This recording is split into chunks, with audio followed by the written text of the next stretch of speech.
চোখে মুখে অন্ধকার, বাঁচার কোনো উপায় নাই, তখন এই দোয়াটা পড়তে হবে। এই দোয়া পড়ে আল্লাহর কাছে ফরিয়াদ করলে বিপদ মুক্ত করবেন কে? এমন বিপদ মাঝে মাঝে হয় না, দেয়ালে পিঠ থেকে যায়, চোখে মুখে অন্ধকার, কি করব দিশা খুঁজে পাই না, এরকম হয় কখনো? হ্যাঁ, আপনাদের হয়? হয় না? তো জান্নাতে আছেন আপনারা। হয় হয় এরকম হয়েছে না যে দেয়ালে পিঠ থেকে গেছে, চোখে মুখে অন্ধকার, কই যাব, কি করব, বাঁচানোর কেউ না, এরকম হয়েছে কখনো আপনাদের? যদি হয় তাইলে এটার সলিউশন বলবো, না হইলে তো এগুলো বলে লাভ নাই। হয় হয় হয় বিশ্বনবী এরকম কঠিন বিপদে পড়েছেন জীবনের কিছু কিছু মুহূর্তে। ওই মুহূর্তে বিশ্বনবী স্পেশাল দুইটা দোয়া পড়তেন।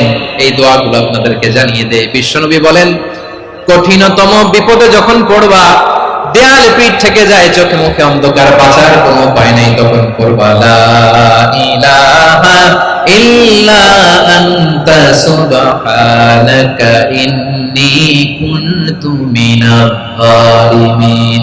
আল্লাহ, তুমি ছাড়া কোনো ইলাহ নাই, তুমি পবিত্র, নিশ্চয় আমি জালিমদের অন্তর্ভুক্ত। সুবহানাল্লাহ বলেন।